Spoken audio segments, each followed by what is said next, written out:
Hello students, स्वागत है आप सभी का फिर से हमारे YouTube channel edu for you classes में। आज हम सॉल्व करने वाले हैं एक्सरसाइज 1.2 क्वेश्चन नंबर 2 को, जो कि क्वेश्चन नंबर 2 बोर्ड पर है। तो आइए हम देखते हैं क्वेश्चन नंबर 2 क्या कह रहा है और कैसे सॉल्व करेंगे। तो यहाँ पे ये कह रहा है कि 3 + 2√5 जो नंबर है, इस नंबर को अपरिमेय संख्या सिद्ध करना है। ये प्रूफ करना है कि ये जो संख्या है ये अपरिमेय है। तो अपरिमेय के लिए इनसे पहले हम सिद्ध कर चुके हैं, और जो सिद्ध करने के लिए हमने जो मेथड यूज किया था वो था कॉन्ट्रडिक्शन मेथड, यानी कि विरोधाभास विधि। तो अभी भी हम वही विधि को अपनाएंगे और उसी से सोल्व करेंगे। विरोधाभास विधि क्या है, फिर से हम इनको विपरीत मान लेंगे। मान ये लेना है कि ये जो नंबर है, ये जो संख्या 3 + 2√5 ये परिमेय संख्या है, और हम इनको परिमेय संख्या के फॉर्म पे लिखेंगे और हम आगे परिमेय संख्या सिद्ध करने की कोशिश करेंगे। अगर परिमेय संख्या सिद्ध नहीं कर पाते हैं तो फिर ये क्या हो जाएगी, उनका विपरीत अपरिमेय संख्या हो जाएगी। तो चलिए देखते हैं क्या होगा। तो हम मान लेते हैं, तो क्या लिखेंगे, माना कि 3 + 2√5 एक परिमेय संख्या है। तो हमने मान लिया कि ये परिमेय संख्या है। जब ये परिमेय संख्या है तो इनको हम p/q के फॉर्म पे लिख सकते हैं। तो ठीक, हम इनको p/q के फॉर्म पे लिखना शुरू कर दें। तो हमने लिखा p/q = 3 + 2√5। तो यहाँ पे बताना है, क्या बताएंगे कि जो P और Q है, P और Q ये दोनों के दोनों P और Q पूर्णांक है,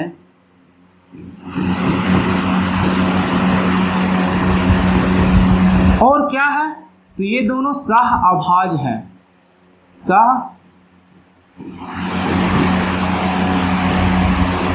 अभाज्य है। ये शर्त जो होती है एक परिमेय संख्या होने के लिए, उनको मैंने लिख लिया। अब देखिए करना क्या है, अगर मैं इनको समीकरण 1 मान लूँ, इसे समीकरण 1 मान लूँ, तो फिर अब हमको क्या करना है कि ये जो 3 है, इस 3 को हम इधर ट्रांसपोज कर देते हैं, मतलब हम इस 3 को इधर ट्रांसफ़र कर देते हैं। तो जब हम 3 को इधर ट्रांसफ़र करेंगे तो क्या होगा, तो p/q ये प्लस में है, इधर आएगा -3। तो इधर बच क्या जाएगा, जब ये 3 इधर आ चुका तो बच कौन गया यहाँ पे, 2√5। फिर वही काम करते हैं, 2√5 के साथ अभी प्रोडक्ट यानी कि गुना में है, तो फिर से हम 2 को क्या करेंगे, इधर ट्रांसपोज कर देंगे, है ना। तो यानी 2 को इस पक्ष में भेज देंगे। तो फिर ये 2 मल्टीप्लाई में है तो इधर आएगा तो डिवाइड में होगा।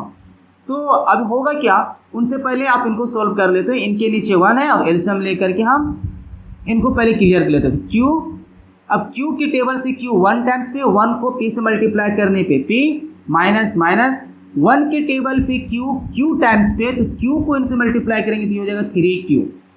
अब इधर बच जाएगा 2 × √5। अभी हम ट्रांसफ़र नहीं किए, अब ट्रांसफ़र करेंगे इनको।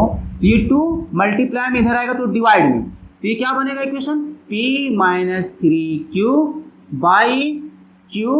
और ये जो 2 डिवाइड में आएगा तो 2 इनके साथ लग जाएगा। तो हम ऐसा करते हैं, 2 को इधर लिख लेते हैं। तो अब इधर क्या बच गया, इधर बच गया √5। अब अगर हम यहाँ तक पहुँच गए तो इनको समीकरण 2 मान लेते हैं। बस हमारा सॉल्यूशन यहाँ क्लियर हो चुका है, इनसे आगे हमें कुछ नहीं करना है। अब हमको यहाँ पे बताना है कि क्या ये जो संख्या है वो परिमेय है या अपरिमेय है। तो चलिए अब हम यहाँ पर देखते हैं क्या है। तो अब देखें, जो मैंने लिखा था कि P और Q, तो P, Q और ये Q, ये मैंने क्या लिखा, दोनों पूर्णांक है, यानी पूर्णांक है। तो ऑलरेडी हम जानते हैं कि 2 और 3 भी एक पूर्णांक है। तो अब यहाँ देखिए, पूर्णांक को अगर पूर्णांक के साथ हम सब्ट्रैक्ट कर रहे हैं तो भी पूर्णांक नंबर मिलने वाली, और उस नंबर को अगर हम पूर्णांक के साथ डिवाइड कर रहे हैं तब भी एक पूर्णांक मिलेगी। तो इससे ये सिद्ध हुआ कि ये जो संख्या जो बन करके आया है, ये वाली संख्या, ये पूर्णांक है, यानी हम कह सकते हैं ये परिमेय संख्या है। चलिए ठीक है, अगर मुझे यह कहें कि ये परिमेय संख्या है तो यानी क्या है, चलो इसमें थोड़ा समझ लेते हैं। p माइनस 3q/2q अगर ये परिमेय है तो बताया जा रहा है कि बराबर होगा, ये बराबर होगा किनका, √5 का। इसका मतलब ये कि ये परिमेय है तो ये भी परिमेय होगा। सिंपल सी बात है, क्योंकि बराबर बताया जा रहा है। बराबर का मतलब क्या, दोनों में कोई चेंजेस नहीं। जब कोई चेंजेस नहीं, कोई बदलाव नहीं, तो ये परिमेय तो ये भी परिमेय। और जब ये परिमेय होगा तो हम एक चीज़ यहाँ से, इससे पहले वाले क्वेश्चन में हम सोल्व कर चुके हैं कि √5 परिमेय नहीं बल्कि एक अपरिमेय संख्या होती है। तो अब ध्यान दें, √5 परिमेय ना हो करके √5 होती है एक अपरिमेय संख्या, जो हम सिद्ध कर चुके हैं। सिद्ध करने की जरूरत नहीं है क्योंकि हम सिद्ध कर चुके हैं। तो अब हम यहाँ से इनको परिमेय ना मानते हुए ये अपरिमेय होगा, क्योंकि हमने प्रूव कर चुका। जब ये अपरिमेय होगा तो इसके ही साथ में, जैसे मैंने बताया कि ये अगर अपरिमेय है तो ये भी क्या हो जाएगा फिर उस वक्त, अपरिमेय। लेकिन अब एक सवाल ये है कि ये परिमेय फिर कैसे हमने लिखा। तो ये परिमेय हमारी गलती के कारण हुआ। हमारी जो कल्पना थी, जो विरोधाभास था, वो हमारी कल्पना गलती के कारण हुआ। तो अब ये जो सिद्ध हुआ है, ये सिद्ध बन कर के आया, और जो फाइनल रिजल्ट आया वो ये आया कि √5 एक अपरिमेय है, जिनके कारण p माइनस 3q/2q भी अपरिमेय होगा। यानी अंततः हम ये कह सकते हैं कि 3 + 2 √5 जो संख्या है वो संख्या अपरिमेय है। ठीक है। तो अब मुझे उम्मीद है कि ये मेथड, ये विधि और ये जो सिद्ध करना था वो आपको समझ में आया होगा।